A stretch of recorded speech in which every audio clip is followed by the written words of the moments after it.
तो साल 2024 में लोकसभा का चुनाव होना है, लेकिन उससे पहले ही बीजेपी अपनी ताकत बढ़ाने में जुट गई है। छोटे दल भी बीजेपी से गठबंधन करने को आतुर हैं।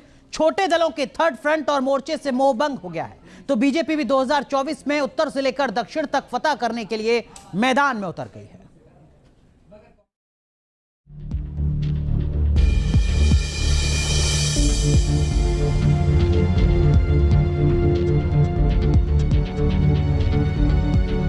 तो 2024 में होने वाले लोकसभा चुनाव का बिगुल बच गया है। मैदान सच गया है। बीजेपी के चाणक्य ने मोर्चा संभाल लिया है। लगातार तीसरी बार मोदी को पीएम बनाने के लिए पूरा प्लान तैयार हो चुका है। सवाल यह कि 2024 में बीजेपी गठबंधन को कितनी सीटें मिलेंगी, बीजेपी गठबंधन के कुनबे में कौन कौन दल शामिल होंगे, इन सभी सवालों का जवाब आपको हम इस रिपोर्ट में देंगे। पहले ये जान लीजिए कि आज से ठीक 9 महीने बाद 2024 में मार्च अप्रैल में लोकसभा चुनाव होने हैं। ऐसे में अब सियासी सरगर्मियां तेज हो गई हैं। गठबंधन बनने और टूटने लगे हैं। छोटे दल अब केंद्र में अपनी मौजूदगी का रास्ता तलाशने लगे हैं। ऐसे में अब केंद्रीय दलों की तरफ छोटे दलों का रुझान बढ़ गया है, खासकर बीजेपी की तरफ। यूपी, बिहार और दक्कन क्षेत्र में सियासत की नई हवा बहने लगी है। सबसे पहले बात यूपी की। 2024 और 2019 में लोकसभा चुनाव, यूपी विधानसभा चुनाव 2017 और 2022 में छोटे दलों की सारी रणनीति फेल हो चुकी है। बीजेपी की बम्पर जीत के बाद छोटे दलों के हाथ में सिर्फ लड्डू बचा। लेकिन अब अपने अपने इलाके में मजबूत पकड़ रखने वाली पार्टियां सत्ता में आने के लिए बेचैन हैं।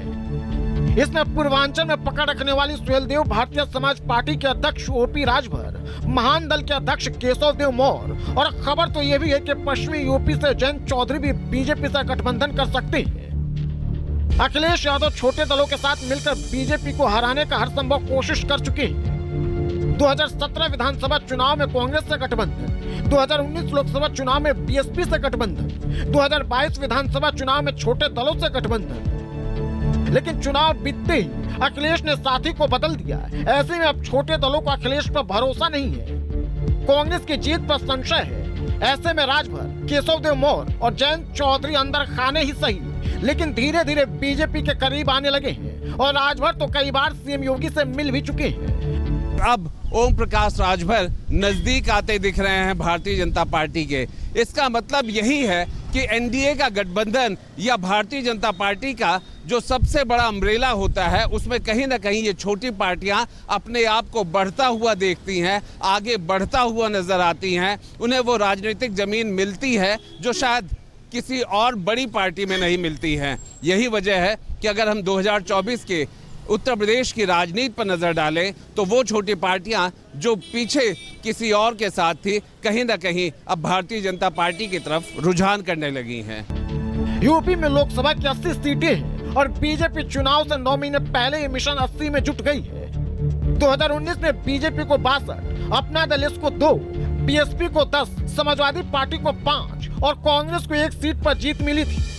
2019 में विपक्षी खेमे में शामिल किसी भी छोटे दल को जीत नसीब नहीं हुई, खासकर यूपी में। इसलिए अब 2024 में वो बीजेपी से गठबंधन की तैयारी में है। बात अगर बिहार की करें तो बिहार में लोकसभा की 40 सीटें हैं और नीतीश के झटके के बाद से ही बीजेपी बिहार में लोकसभा चुनाव की तैयारी में जुट गई है। जीतन राम मांझी नीतीश से गठबंधन तोड़ चुके हैं। उपेंद्र कुशवाहा भी टाटा बाय बाय बोल चुके हैं। आरसीपी सिंह बीजेपी में शामिल हो चुके हैं। चिराग पासवान भी आरजेडी जेडीयू से तौबा कर चुके हैं और इन सभी पर बीजेपी की नजरें हैं। तो मांझी से लेकर चिराग तक को बीजेपी से सत्ता में हिस्सेदारी की उम्मीद है।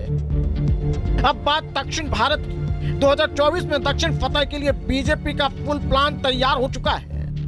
सूत्रों के मुताबिक तेलंगाना और आंध्र प्रदेश में अपनी ताकत बढ़ाने के लिए बीजेपी चंद्रबाबू की पार्टी टीडीपी के साथ गठबंधन कर सकती है, जबकि कर्नाटक में एचडी देवगौड़ा की पार्टी जेडीएस के साथ मिलकर चुनाव लड़ सकती है। तो वहीं तमिलनाडु में बीजेपी और एआईएडीएमके के बीच गठबंधन पहले से ही है।